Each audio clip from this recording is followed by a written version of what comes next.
My sister won a $90,000 engineering award for a bridge I built under mortar fire, the bridge where her godson was killed. I'll say that again, because the first time people hear it, they assume they misunderstood. My younger sister, Victoria Calloway Pierce, stood on a stage in Washington, D.C., in front of 300 engineers, municipal officials, and international development donors, and accepted a check and a plaque for a bridge she has never seen. A bridge she has never touched. A bridge whose concrete dust she has never tasted in the back of her teeth at 3 a.m. while mortar rounds walked a pattern across a riverbank in northern Iraq. My name is Bridget Calloway. I'm 42 years old. I hold the rank of Lieutenant Colonel in the United States Army. Military Occupational Specialty, 1-2A, Engineer Officer. I have served for 20 years.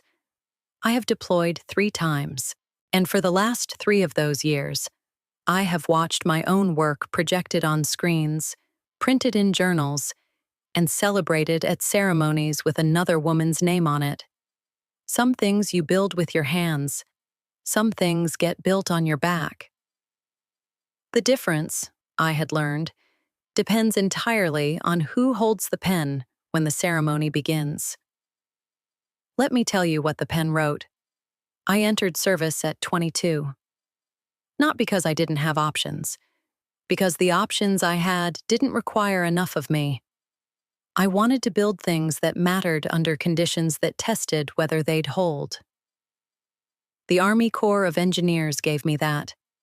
Vertical and horizontal construction, route clearance, assault bridge operations, the kind of engineering where the textbook ends and the ground starts telling you what it actually needs. My first deployment was Afghanistan. My second was support operations I'm not permitted to detail. My third, the one that matters, was Operation Iron Storm. Northern Iraq. Forward Operating Base.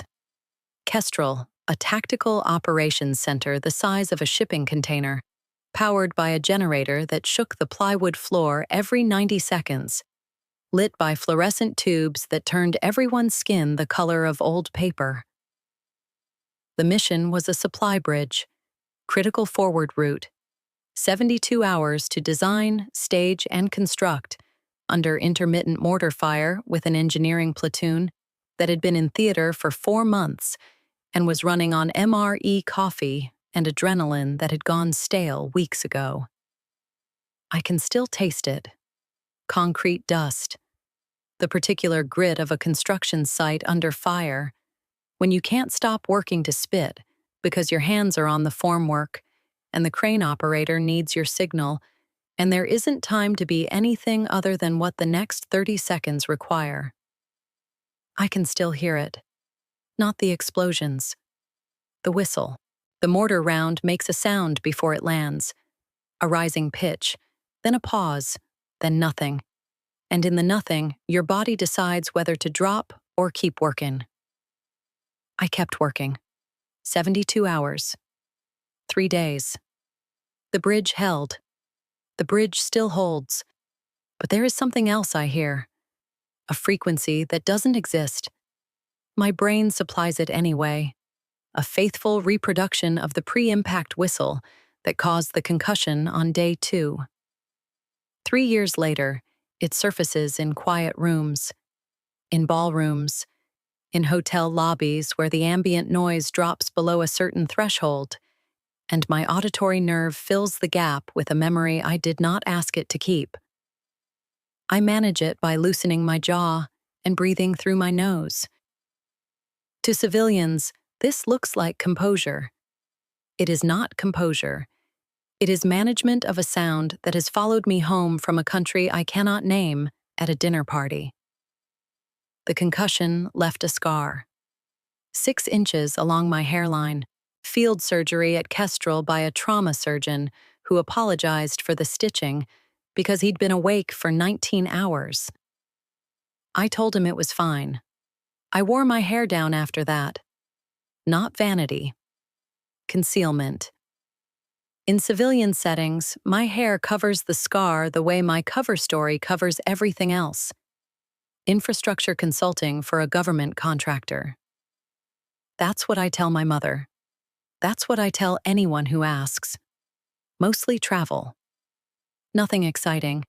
It is not technically false. It is precisely misleading. I had a husband once, Gregory. Good man, general contractor.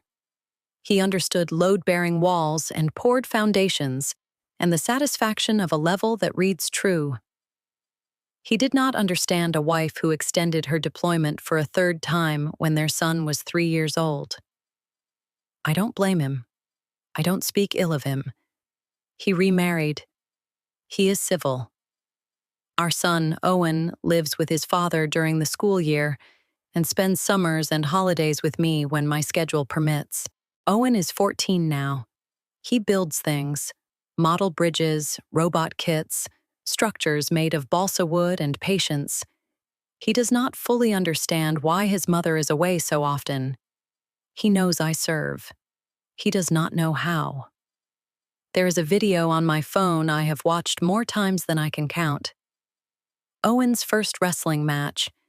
He was 11. He pinned his opponent in the second period. He looked up at the bleachers. His father was there. His father's girlfriend was there.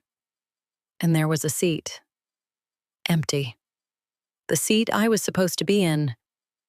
His father recorded it. He sent it to a phone I checked once a day, in a forward operating base bathroom at 0230, sitting on a concrete floor so I wouldn't wake my bunkmate. I watched it 4 times. I watched his face when he looked up. I watched the exact frame where his eyes found the empty space and moved on. 11 years old, he moved on faster than I did. I never told Owen I saw the video. I didn't want him to know I'd missed it twice. Once in person, and once in the grief of watching a recording where I could see his eyes find nothing. He is 14 now. He has stopped looking for me in the bleachers. I notice. I do not know how to fix it. That is the cost. Not the scar. Not the tinnitus. Not the marriage. The cost is a boy who stopped expecting me to be there because I taught him, deployment by deployment, that I wouldn't be. And while I was teaching him that, while I was building a bridge in northern Iraq that would save a supply route and cost me a 20-year-old soldier and leave me with a frequency my brain won't stop playing, my sister was at a dinner I wasn't invited to. Accepting congratulations for work I couldn't claim. Building a career on specifications she found on our mother's home computer in Bethesda, Maryland, over a Thanksgiving weekend I had come home for. I need to tell you about Danny Morrow. PFC, Daniel James Morrow. 20 years old. He had asked to be in my platoon. Specifically, requested it. He told his chain of command he wanted to work under the officer who actually builds things under fire. They assigned him 3 weeks before Iron Storm. He was eager and precise, and he took soil soundings on day 1 that saved the structural calculation for the approach span when the first mortar strike shifted the embankment. He was dead by morning. Day 2. Secondary blast. I carried him to the medevac point. The crane was still running. I could smell hydraulic fluid and copper. His blood was on my uniform. It dried before I could change. I filed the report alone at FOB Kestrel at 0300 in a room that smelled like generator exhaust and plywood. I wrote his name in the casualty log with steady hands because that is what an officer does. Then I went back to the bridge site at 0430 and finished building the bridge. The bridge stood. It still stands. His name is on page 7 of the classified design brief, a handwritten field annotation in the margin, an MLC adjustment. A military load class revision I made after the first blast shifted the embankment grade. The annotation reads, MLC adjustment per ground condition. Morrow confirmed sounding. I wrote it in red pen because I'd lost my black one in the first blast. Those specifications were classified at the time. They were declassified 6 months ago. For 3 years, Danny Morrow's name lived in a margin that only 3 people knew existed. Me, my commanding officer, and Colonel Sandra Voss, who approved the design brief, who initialed page 7 herself, who assigned Danny to my platoon at his own request. Who is Danny Morrow's godmother? What they didn't know, what none of them knew, was that the woman Victoria had spent 2 years describing as unstable had been cleared of every charge, had received a commendation she could not discuss, and was standing in the back of this room, not because she needed anything from it, but because a 20-year-old boy's name was missing from every slide. But I'm getting ahead of myself. Victoria, my sister, 2 years younger, civil engineering consultant, principal at Praxis Civil Solutions. She has degrees, she has credentials, she has professional association memberships, and a husband named Thomas, who is also an engineer and also complicit, though we'll get to that. Victoria did things the recognized way, the way that produces plaques and handshakes and ceremonies in hotel ballrooms. She earned her place in that world. I will not take that from her. What I will take from her is my bridge. When I came home from Iron Storm, I made a mistake. Thanksgiving, our mother's house in Bethesda. I used the family computer to access a declassification review document. Briefly, stupidly, because the secure connection at the house was faster than my phone, and I needed to check the status of a filing. I closed the browser. I deleted the history. I did not know that Victoria, 2 days later, would sit at the same desk and find what I had not fully erased. She is not ignorant. She understood what she was looking at. She is a civil engineer. She recognized the load distribution specifications. She recognized the bridge design. She adapted it. She reformatted it for civilian presentation. She submitted it as a humanitarian infrastructure proposal to the National Society of Civil Engineers. She won a $90,000 Innovation Award. She won the award 2 years ago. And tonight, in this ballroom, she is receiving a Lifetime Humanitarian Achievement Recognition building on that original prize. When I confronted her, 2 years ago, the week after I learned, she did not deny it. She reframed it. She told me the specifications were public domain material any engineer could access. She told me my military work was overstated. She told our mother I was jealous. She told our mother I was volatile. She told our mother the Army was treating me for PTSD, and it wasn't under control. Then she wrote a letter to my commanding officer, alleging that I had inadvertently distributed classified design materials through a personal computer, framing the stolen specifications as my security failure. I learned about the letter 3 weeks after she sent it. Denial, I would learn, was their specialty. Bridget reads engineering reports. She doesn't write them. That is what Victoria told our mother. She supervised a construction crew in a war zone. That's project management, not design. She said this at a family dinner I was not invited to, in the same kitchen where I had once helped our father install the tile backsplash when I was 16, on my hands and knees with a level and a bucket of thinset. And when people asked about me, the few who remembered I existed, Victoria had a specific, rehearsed pause. Bridget's situation is complicated. The pause did the rest. It implied discharge under difficult circumstances. It implied instability. It implied a woman who had once been promising and was now being managed by an institution because she could not manage herself. She told our mother it wouldn't be good for me to attend public events. She said this gently, with concern in her voice, the way you talk about someone who is fragile and doesn't know it. Our mother believed her, not because Patricia Calloway is a cruel woman, because Victoria calls her every Sunday, and I do not. Because Victoria sends photos and updates and invitations. Because I send silence to a retired schoolteacher in Bethesda who raised 2 daughters and lost track of one, looks exactly like what Victoria described: withdrawal, isolation, instability. I don't blame my mother. I blame the architecture of the lie. Late November, Washington, D.C. The city was the color of old pewter, overcast, cold without being dramatic. The sky the same flat gray as a filing cabinet. The kind of weather that makes everything feel like a document waiting to be stamped. No snow yet. Just the threat of it. The air outside the hotel tasted faintly of car exhaust and dead leaves. I was not on the guest list. I want you to understand that. 300 people in that ballroom.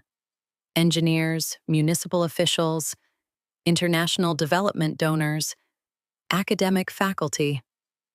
Past bruschetta on silver trays, a cheese board nobody was touching, champagne flutes catching the overhead light, shrimp cocktail on a tiered display of crushed ice, the kind of food designed to look more expensive than it tastes. I took a glass of water. I did not take a plate. There was no table for me. There was no seat. I was not on the program, not on the guest list, not in the seating chart. I had walked in through the lobby entrance during the cocktail hour with the particular confidence of a person who has entered buildings she is not supposed to be in for 20 years. I found the back wall. I positioned myself near an exit, back to the wall. Sight lines to both doors and the stage. I did not plan to do this. I did it because 20 years of field command had welded certain habits into the architecture of my body, and a hotel ballroom arranged the same way a briefing space does: podium, audience, exits, vulnerability. I stood there, hands folded in front of me, jaw loose, breathing through my nose. The tinnitus was present, the frequency humming just below the cocktail chatter like a wire vibrating in a wall. My mother found me before the program started. Patricia Calloway, 68, retired schoolteacher. She was wearing her good dress and the pearl earrings my father gave her before he died. She looked startled, then uncomfortable. The way you look when someone shows up to a party they weren't invited to, and you realize you're the reason they weren't. Bridget. She said my name the way she always says it, like a sentence she's not sure how to finish. Mom, you didn't have to come. She was close now, speaking quietly. Victoria said you weren't. She said it wouldn't be good for you. It wouldn't be good for you. 5 words. Victoria's masterwork. Not an insult. Not an accusation. A diagnosis delivered through a mother's mouth. My own mother, standing in a ballroom, telling me my attendance at a public event was a medical risk, because my sister had spent 2 years constructing a version of me that required management, supervision, and gentle exclusion from rooms where her stolen work was being celebrated. I took a slow breath. I stayed. The program began. The MC introduced the Humanitarian Infrastructure Division's annual recognition. There were slides. There were statistics. There were photographs of communities in developing nations standing beside new water systems and road improvements. And there it was. The bridge. My bridge, 8 feet tall on the projection screen. Full-color architectural rendering. The approach span. The load distribution framework. The embankment anchoring I had designed in a TOC, the size of a shipping container under generator light, 4 days before ground operations. The structural geometry I had revised on day 1, after the first mortar round shifted the grade. The bridge Danny Morrow helped me build. The bridge Danny Morrow died on. In the lower right corner of the rendering, a watermark. Praxis Civil Solutions. Victoria's firm. My name appeared nowhere. The annotation margin, page 7, the red pen. Danny's name had been cropped from the digitized version. Victoria took the stage. She was polished and practiced. She spoke about adaptive design philosophy and community-resilient infrastructure. She spoke about working with communities in post-conflict zones. She described the challenges of designing for realities the textbook doesn't capture. The audience nodded. The audience was impressed. Victoria is impressive. That was never the question. During the Q&A, an audience member asked about the field conditions that inspired the load distribution approach. Victoria smiled. I worked with communities in post-conflict zones. You learn very quickly to design for realities the textbook doesn't capture. She has never been to Iraq. She has never been to a post-conflict zone.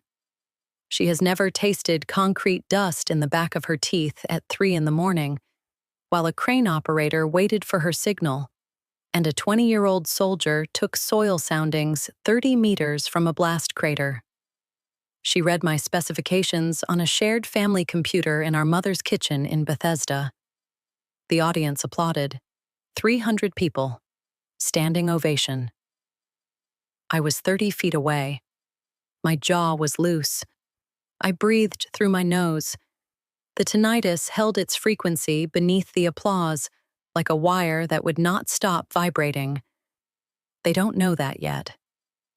The applause held for 11 seconds. I counted. Not deliberately. My brain counts things under pressure, the way other people's brains sweat. Seconds. Exits. Faces. It is not a skill I asked for. It is a skill that was installed by 20 years of standing in rooms where the difference between 11 seconds and 12 could mean the difference between an embankment holding and a casket flag. 11 seconds. 300 pairs of hands. And then the MC stepped to the podium and opened the floor for questions. If you've ever had someone take credit for the hardest thing you've ever done and then call you unstable for noticing, drop a comment below.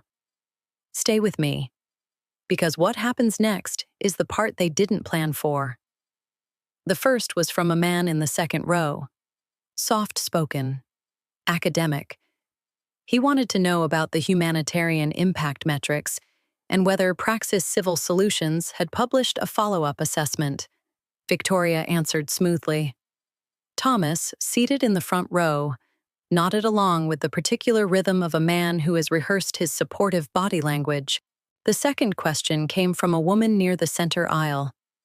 Something about scalability and whether the design could be adapted for flood-prone regions. Victoria pivoted to community engagement frameworks. She used the word resilient 3 times in 90 seconds. The audience wrote notes. The third question came from the fourth row. A structural engineering professor. Gray hair. Reading glasses on a chain. He leaned into the microphone with the careful posture of a man who has spent 40 years asking questions he already knows the answer to. Could you walk us through the load distribution philosophy in a bit more detail? Specifically, does the approach span account for dynamic stress events? And if so, what classification framework did you use for the load tolerance calculations? Victoria's smile held. It was a good smile. Practiced.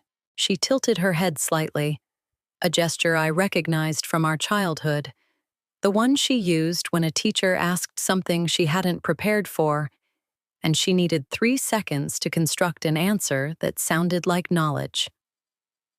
Absolutely, she said. The load distribution approach was built around adaptive loading principles. We designed for a worst-case static scenario and then layered in community-resilient design frameworks that account for environmental variability. The approach span uses a modular reinforcement strategy that allows for field adjustment based on ground conditions. It was a good answer. It was the answer of a competent civil engineer who had read specifications she didn't write and translated them into vocabulary she understood. Adaptive loading principles, community-resilient design frameworks, environmental variability. The language was smooth and professional, and entirely divorced from the specific field modifications I had made on my hands and knees, on a riverbank in northern Iraq while the ground shook. I had not planned to speak. I want you to understand that. I had come to the ballroom to stand in the back and watch my bridge projected on a screen, and know that Danny Morrow's name was absent from every slide. That was the full scope of my intention. I had no plan to correct the record. I had no plan to identify myself. I had spent 20 years in rooms where silence was not the absence of knowledge, but the exercise of discipline. And I had intended to exercise that discipline tonight, in a navy blazer, near the exit, with a glass of water I hadn't touched. But the professor's question was specific, and Victoria's answer was wrong. Not wrong the way a layperson gets it wrong. Wrong the way an engineer who has never stood on the ground gets it wrong. She described a static framework. The bridge was not a static problem. The bridge was a dynamic problem that became a different dynamic problem on day 1 when a mortar round moved the earth. Silence, I would learn, had a cost. Not the silence itself. The cost came from other people's certainty about what it meant. I spoke from the back of the room. I did not step forward. I did not raise my hand. I did not raise my voice. I have never raised my voice. There has never been a room loud enough to require it. Your MLC rating on the approach span assumes Class 60 static loading. The field revision on the embankment accounts for blast overpressure tolerance after a ground shift event. Those aren't the same calculation. The projector fan had been humming steadily throughout the presentation, one of those mechanical background sounds that disappears until everything else stops. Everything else stopped. 300 people did not applaud. No one spoke for 4 seconds. The fan hummed. The frequency in my left ear matched it almost perfectly, and for one disorienting moment, I could not tell which sound was the machine and which was the memory. Victoria turned toward the back of the room. Her smile was still in place, but the muscles beneath it had tightened in a way I recognized. Not anger yet. Confusion. The specific confusion of a person encountering information that does not belong in the room she has carefully constructed. The professor leaned forward. His glasses caught the overhead light. He was looking at me with the expression of a man who has just heard a student answer a question that wasn't on the syllabus. The MC stepped half a pace toward the microphone, uncertain whether to intervene. Victoria recovered first. She always recovers first.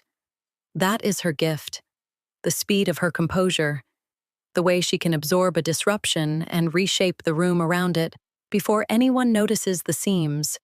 Thank you for that perspective, she said, directing her voice toward the back of the room with the practiced warmth of a presenter managing a difficult audience question. The design does incorporate multiple loading scenarios, including environmental disruption events. Perhaps we can connect after the program to discuss the specifics. Environmental disruption events. That is what she called a mortar round that moved the riverbank 3 meters and killed a 20-year-old boy the next morning. I said nothing more. I folded my hands in front of me. The water glass sat untouched on the narrow shelf behind me. I held my gaze on the bridge, still projected on the screen. My bridge, my geometry, my embankment revision. And I waited. They hadn't counted on one thing. The fourth row. Left side, a woman I had not seen when I entered the ballroom because I had been watching my mother and Victoria and the exits and the sight lines and had not scanned the advisory board section with the attention it deserved. She had been seated throughout the program, taking no notes, asking no questions. She was wearing a charcoal blazer and a dark blouse. No jewelry visible. Her hair was silver gray and cut short in the way women cut their hair, when they have spent decades in environments where anything past the collar is a liability. Colonel Sandra Ruth Voss, United States Army Corps of Engineers. She had recognized the design in the first 4 seconds. Then she had been watching me. Not watching the way the audience watched, the polite, rotating attention of people following a program. Watching the way I had been watching. Placement assessment. Posture analysis. The specific examination of a person whose body language does not match the civilian room. She had seen me standing at the back wall with my weight balanced and my hands folded and my back to the exit. She had seen me not applaud during the ovation. She had studied my face. I did not know Voss by sight. All our contact during Operation Iron Storm had been through chain of command. She had approved my design brief from a command position. She had initialed page 7 in a TOC I had never entered. She had assigned Danny Morrow to my platoon. She had received the casualty report with his name on it and mine as the officer of record. But Voss knew me. Not my face, my silhouette. The outline of a 42-year-old female combat engineer who has spent 20 years standing in rooms the wrong way. Too still, too alert, too precisely positioned for a woman who supposedly reads structural reports for a government contractor. When I spoke the MLC correction from the back of the room, Voss did not turn around. She did not need to. She had already been looking. What she did was close the manila folder she had been resting her hand on all evening and place it flat on her lap. Then the MC opened the floor for one final question, and Voss stood. She did not stand quickly. She stood the way officers stand when they have made a decision, a controlled, unhurried vertical movement that communicates authority before a single word is spoken. She was not tall. She did not need to be. The room noticed her the way a room notices a change in air pressure, not the person, but the shift. "I'm on the advisory board of this organization," she said to the MC. Her voice carried the way voices carry when they have been trained to reach the back of a helicopter bay without a microphone. Calm, level, entirely without emphasis, which made every word land harder. "I need to request the floor for a matter of record." The MC hesitated. He looked at Victoria. Victoria's smile had not changed, but her posture had a micro-adjustment, a shifting of weight to her back foot, the kind of movement I had seen in soldiers who sense an approach from an unexpected vector but cannot identify the threat. The MC stepped back. Voss walked to the presenter's table. She did not hurry. She placed the manila folder on the surface beside Victoria's presentation materials. She opened it. Inside was a document I had last seen in a TOC, the size of a shipping container in northern Iraq, under fluorescent light that turned everyone's skin the color of old paper. The original design brief, the cover page, bore a designation the MC would read aloud in 12 seconds without understanding it. Ironside Actual, Task Force Iron, Operation Iron Storm. Voss turned to the projection screen. She looked at the bridge. She looked at it the way I looked at it. Not as architecture, not as innovation, but as a 72-hour operation that cost a boy his life and left his godmother carrying a casualty report she has not stopped reading for 3 years. Then she turned to Victoria. "This is the document your presentation is based on." Voss's voice had not changed in volume or tone. It did not need to. It was classified at the time of its completion. It was declassified 6 months ago. The name on the cover page, the rank designation on page 1, and the field annotation on page 7 are not yours. Victoria did not move. Her hand was resting on the edge of the podium. Her fingertips had gone white. The MC looked at the cover page of the design brief.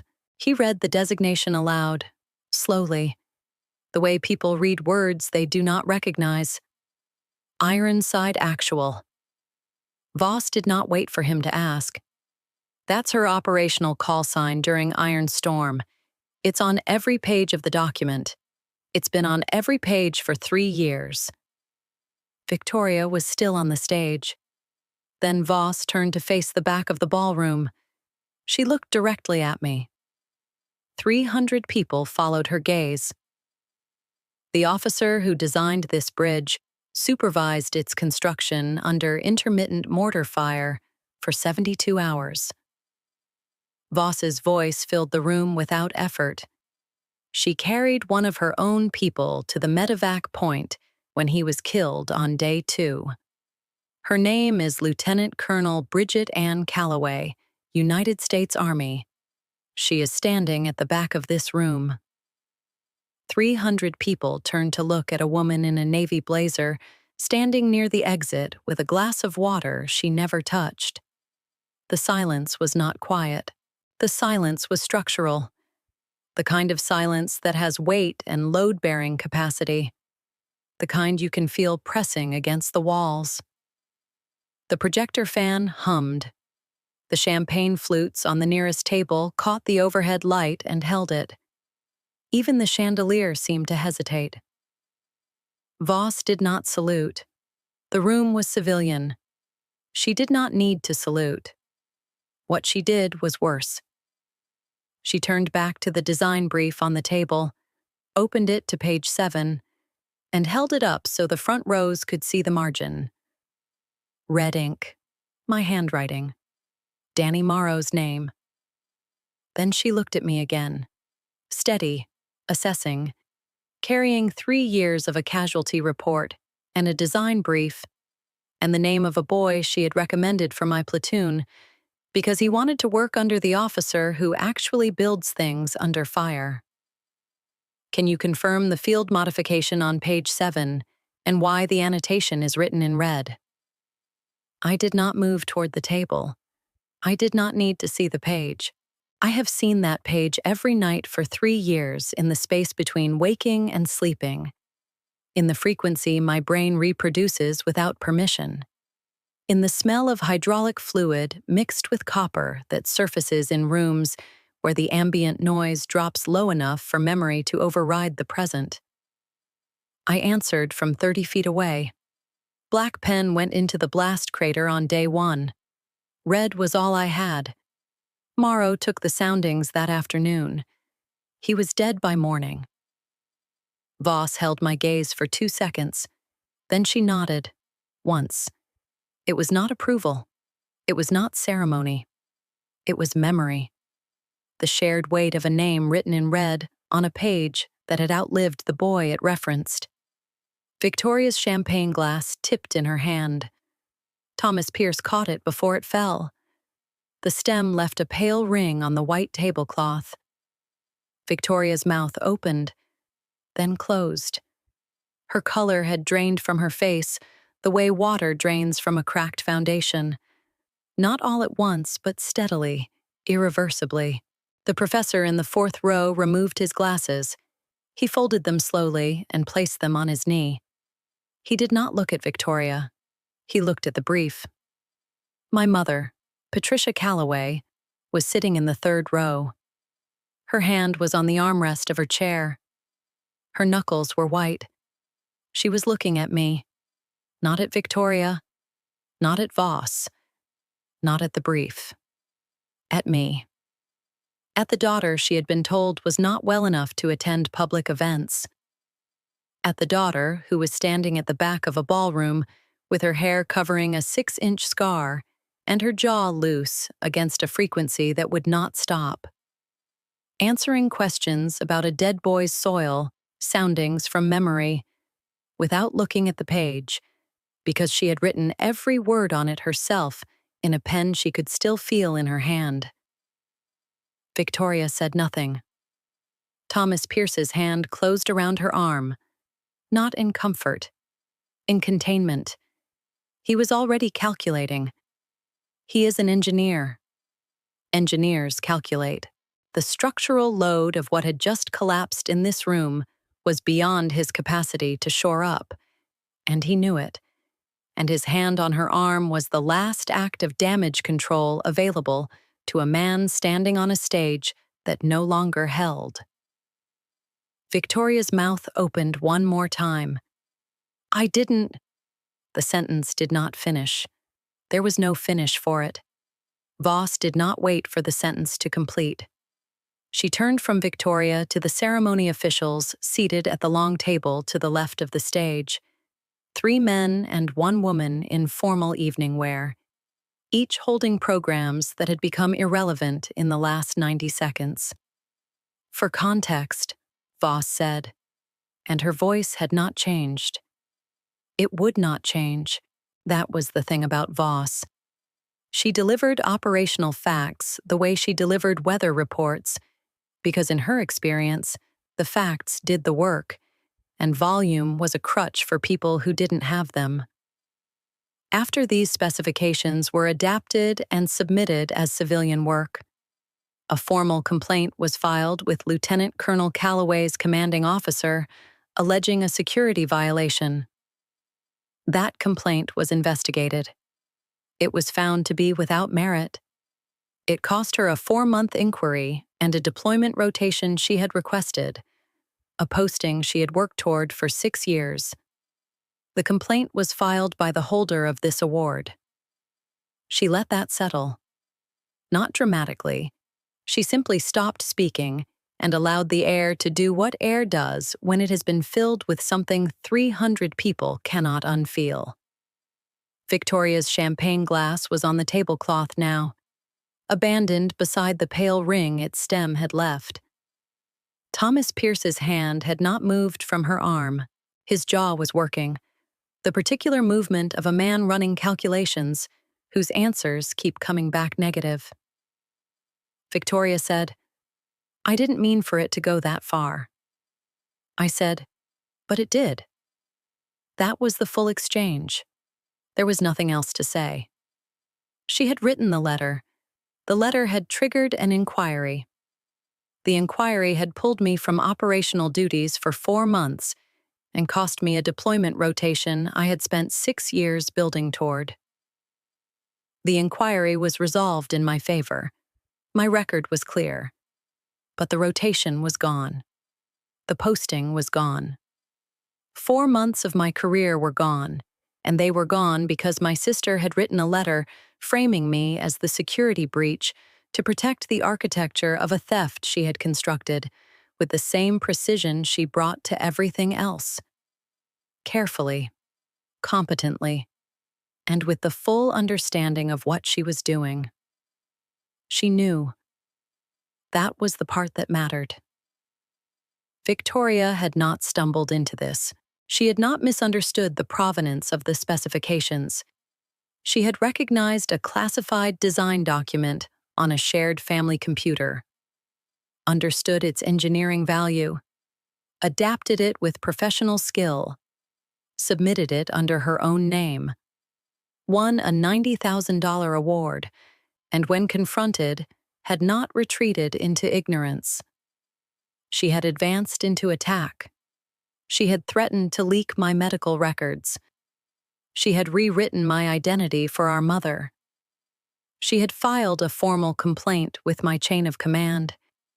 She had done all of this knowing that I could not defend myself without revealing what I did. She had weaponized my silence. And she had done it not out of ignorance or desperation, but out of a conviction that had organized her entire adult life. The conviction that if achievement cannot be displayed, it does not count. I did not cross the room. I did not approach the presenter's table. I spoke from where I had been standing all evening, near the wall, glass of water untouched on the shelf beside me. My hands were at my sides. My voice did not shake. I don't need the award. I didn't come here for the award. I came here because a 20-year-old from my platoon died on that bridge, and his name doesn't appear anywhere in your presentation. You should know his name. His name was Danny Morrow. He confirmed the soil soundings that saved the structural calculation. He was killed by a secondary blast on day 2. I carried him to the medevac point. The blood dried before I could change. I paused. The room was entirely still. The projector fan hummed. The tinnitus held its note beneath it.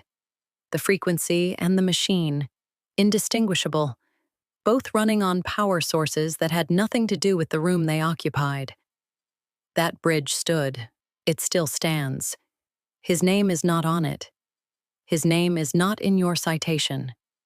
He has been gone from your version of this story from the beginning. I picked up the glass of water. I took a drink, the first time all evening. The water was warm. It tasted like nothing. It tasted like the most honest thing in the room. I'm not interested in the certificate. I'm not interested in the check. I'm interested in accuracy. You've spent 2 years accepting an award for 72 hours you were not present for. I set the glass down. I did not look at Victoria. I looked at Voss. Voss looked back. Between us, across 30 feet of ballroom floor, and 3 years of a casualty report, and a design brief, and a boy who had asked to be in my platoon, there was a silence that did not need translation. Not the certificate, not the check, not the apology she would never give.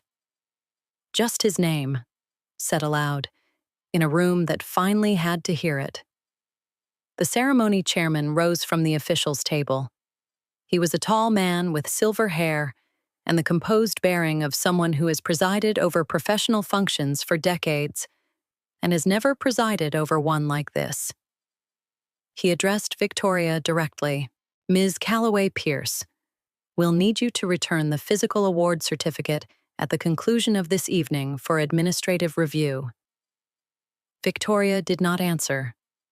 Thomas answered for her. We'll cooperate fully. His voice was the voice of a man who is already called a lawyer in his head. He was steering Victoria toward the side of the stage with one hand on her elbow.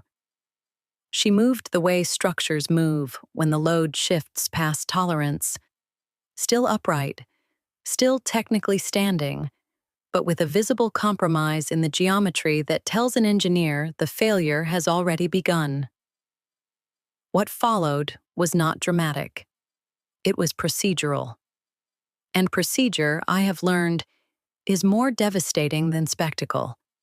Because spectacle ends when the audience leaves, and procedure continues in offices and conference rooms and licensing boards long after the chandelier lights go dark.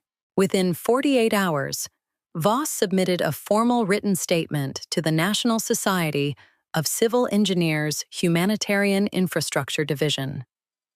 The statement detailed the provenance of the design specifications, the classified origin of the document, the declassification timeline, and the verified authorship. It was accompanied by a copy of the original design brief, every page, including page 7, including the red ink, including Danny Morrow's name. The NSCEHI initiated an ethics referral to the State Engineering Licensing Board. Victoria's professional engineering license, the credential that authorized Praxis Civil Solutions to bid on municipal and international contracts, was placed under formal review. Within 6 weeks, Praxis Civil Solutions lost 2 municipal contracts. Not because the clients had read the ethics referral, because the clients had read the Engineering Association's online coverage of the ceremony, which included a photograph of the white tablecloth with the champagne ring and a caption neither Victoria nor Thomas had chosen. Victoria retained a lawyer. She did not speak publicly about the incident. Thomas managed the firm's communications. They issued a joint statement through counsel describing the situation as a good faith misunderstanding regarding the provenance of shared design materials. The statement used the word shared 4 times. It did not use the word classified. It did not use the word mortar. It did not use the name Danny Morrow. None of this was my doing. I was not present for any of it. I did not attend the ethics hearing. I did not submit a statement. I did not need to. The design brief existed. Page 7 existed. The red ink existed. The facts did the work. Voss told me later, in a phone call I did not expect, that the ethics board had requested Voss's testimony regarding the operational context of the specifications. Voss provided it. She told them about FOB Kestrel. She told them about the 72-hour construction window. She told them about the mortar fire and the embankment shift and the field modification that saved the approach span. She told them about Danny Morrow. She told them he was her godson. She told them she had assigned him to my platoon at his own request 3 weeks before Operation Iron Storm, because he had asked to work under the officer who actually builds things under fire. She told them she had been carrying that decision for 3 years. I did not ask her to do this. She did not ask my permission. She did it because the record required it. And Voss is the kind of officer who does not leave records incomplete. As I turned to leave the ballroom that night, my mother followed me into the lobby. Patricia Calloway, 68 years old, retired school teacher, pearl earrings, good dress. She looked smaller in the lobby than she had in the ballroom, the way people look smaller when the architecture they've been standing inside collapses, and they realize they were not the structure. They were the contents. She did not have a speech.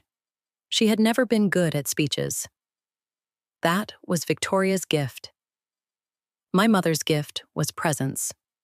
Quiet, consistent, imperfect presence.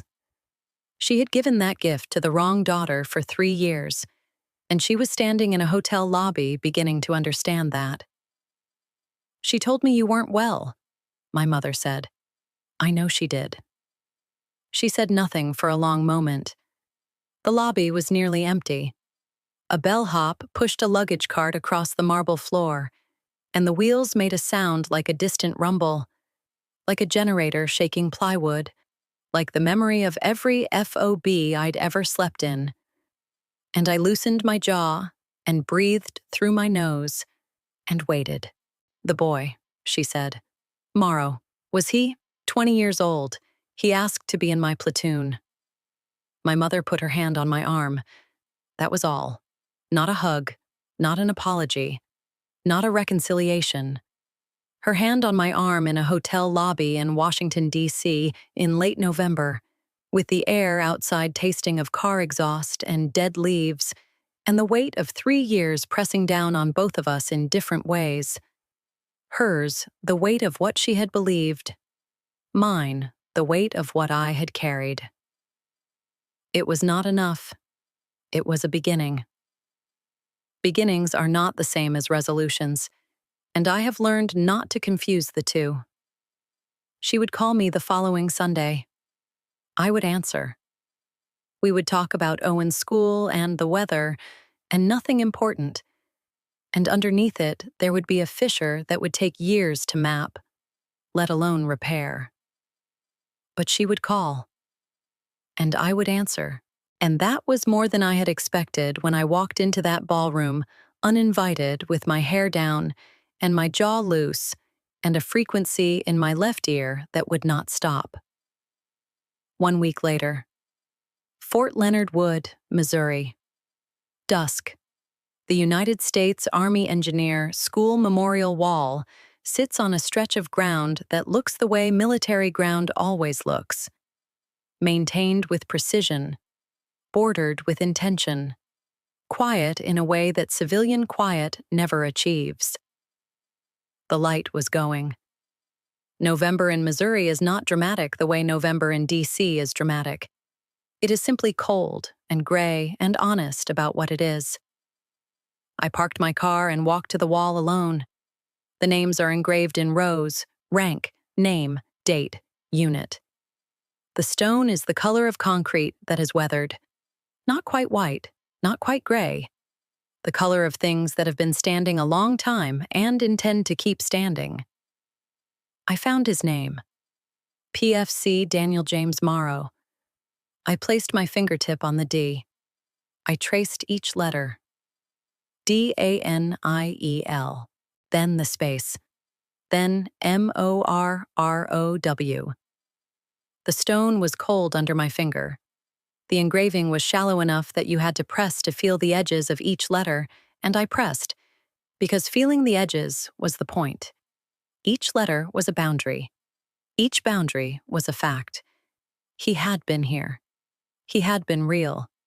He had taken soil soundings on a riverbank in northern Iraq and confirmed the data that saved a structural calculation.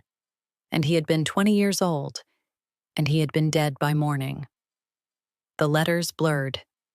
Not from poor light, from something I will not name in front of witnesses. I do not cry in front of people. I have not cried in front of people since the night I filed the casualty report at 0300 in a room that smelled like generator exhaust. But there were no witnesses at the memorial wall at dusk. There was no audience. There was no room to manage. There was only stone and a name and the last of the light. And whatever happened between my eyes and the engraving in that space belongs to me, and to Danny Morrow, and to no one else. I stayed until the maintenance lights came on across the Memorial Plaza. The light shifted from gray to amber. The amber was warm in a way the day had not been. It changed the stone. It changed the letters. It made everything look like it had been built to last, which it had. I reached into my jacket pocket and pulled out a challenge coin. Task Force Iron, Operation Iron Storm. One of 6 I have left. The metal was warm from my body heat. I placed it on the stone base of the wall, directly below his name, and I stood there for another 30 seconds, and then I turned and walked to my car. I sat behind the wheel for 2 minutes.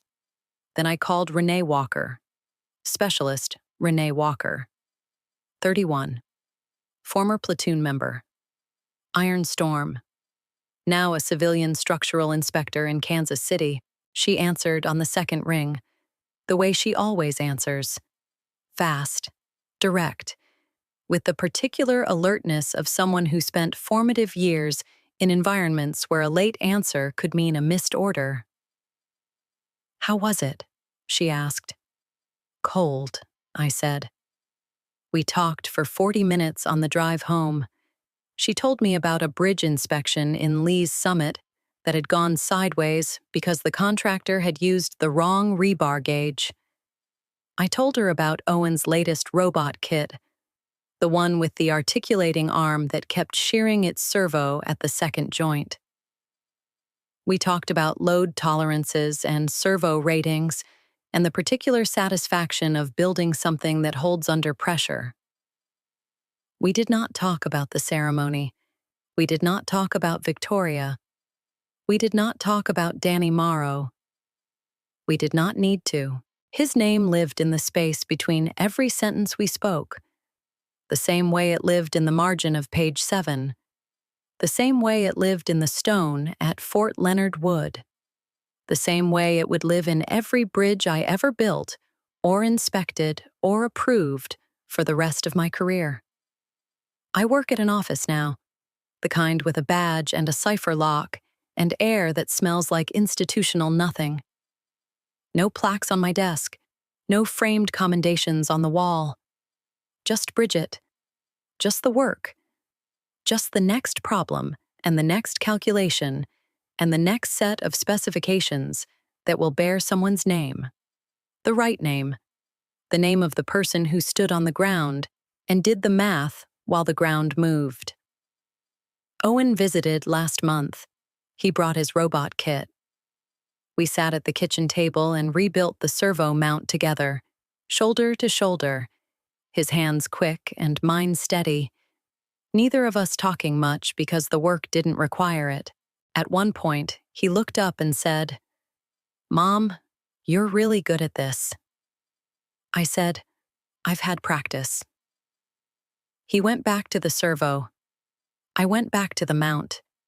He didn't look for me in the bleachers anymore, but he was looking at me across the kitchen table, and that was something I could build on. There is no ceremony for what gets built in the dark, only the weight of what held. If you enjoyed this story about quiet competence winning over loud arrogance, hit that like button and let me know what you think in the comments. And if you haven't subscribed yet, make sure to subscribe and ring that notification bell for more stories just like this one. Thanks for watching.